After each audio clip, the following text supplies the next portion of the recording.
Anyone who knows me will tell you that I'm a skeptic, although they don't always use that word. I think claims require evidence, and the more extraordinary the claim, the more extraordinary the evidence must be. Shouldn't we all be skeptics? In particular, I find so-called alternative medicines, or scams, particularly repugnant. So it's great news to hear this week that the Professional Standards Authority, the PSA, has suspended the accreditation of the Society of Homeopaths, the SoH. So what is the PSA and what does it do?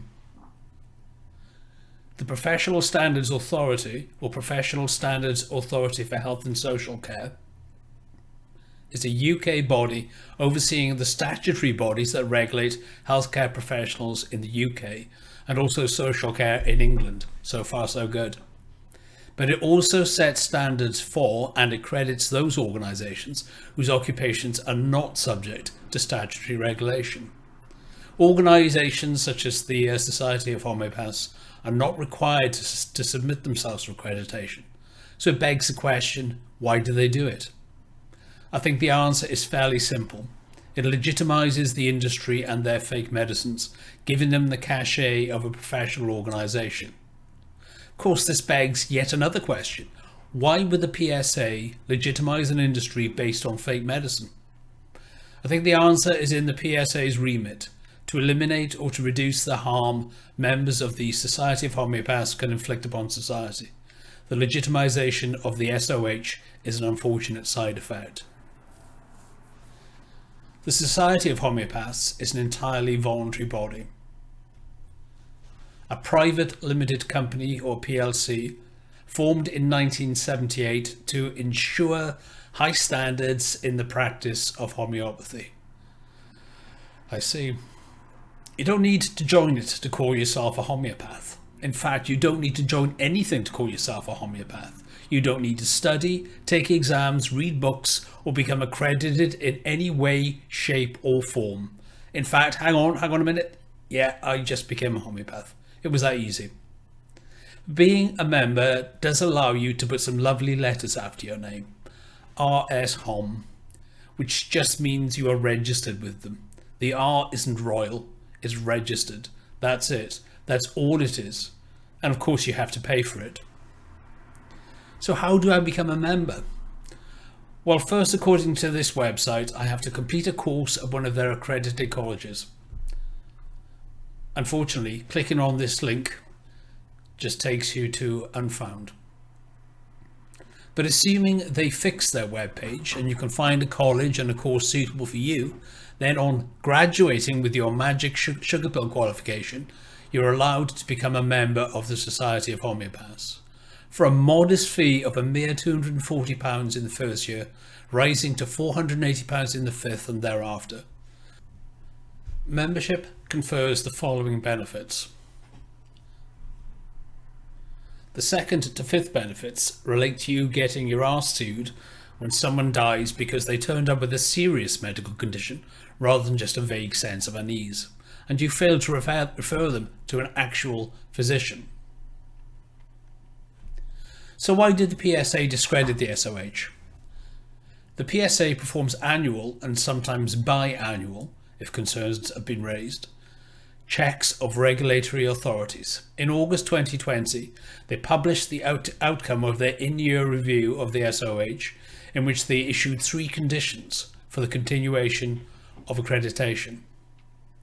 The 2 of the 3 were to have been met by the 21st of October. The first related to ensuring that the members of the SoH conform with the SoH's code of ethics as far as is reasonably possible. They were to have position statements, that is, the SoH's position on various behaviours, including their members' behaviour on social media. The second related to the SoH's complaint procedures for dealing with complaints against members. On the 11th of December 2020, the PSA panel met and decided that conditions had not been fully met. The panel was concerned that it was not evident that public protection was prioritised over professional interests, i.e., they were more interested in looking after their own rather than protecting the public. So as of the 11th of January 2021, the SOH and its registrants were not permitted to use the authority's accredited register's quality mark, and that the SOH was required to notify its registrants of this fact, presumably so they can update any media websites that have accreditation symbols. The SOH was also obliged to demonstrate that it had done so by the 12th of January 2021. So what were the actual breaches of ethics? Early in 2020, the PSA had imposed a new 4-part condition on the SOH. Specifically, its registrants were not allowed to offer SEAS treatment, a bogus treatment for autistic spectrum disorders, or to give advice on vaccination. It was also obliged to provide quarterly reports on the monitoring of its registrants' websites to demonstrate that it had taken action. The SOH had issued position statements, but the PSA discovered that the person who the SOH had recently appointed as their professional standards and safeguarding lead had posted social media comments that were anti-vaccination and probably contrary to the Cancer Act. Now, the Cancer Act was enacted in 1939, and only Section 4 of it is still in force, and it prohibits the publication of advertisements containing an offer to treat any person for cancer, or to prescribe any remedy thereof, or to give any advice in connection with the treatment thereof.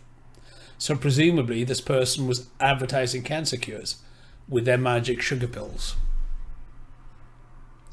So the very person whose job it was to ensure conformance to the SOH's own ethical standards was in breach of those very standards. That doesn't bode well for their conformance, does it? So is this the end for the SOH's accreditation? Sadly not. The PSA sets out conditions for the suspension to be lifted. The SOH must 1. Demonstrate compliance with its code of ethics for a period of at least 6 months to the satisfaction of the PSA. 2. Ensure proper separation between supporting its professional interests and public protection. And 3. Demonstrate a clear focus on public protection. Its accreditation is to be reviewed in 12 months, so January next year, 2022, to meet all the PSA's conditions, which may include new conditions in that time. So a year. Will the SOH be able to demonstrate compliance? I doubt it. Its registrants make claims of cures for autism, cancer, alternatives to vaccination, etc., because that is what they do. These claims are bogus. I can imagine the PSA regulating against additional claims of cures, none of which work, and hence regulating the SOH, or at least its accreditation, completely out of existence. Or at least, I hope that's what happens.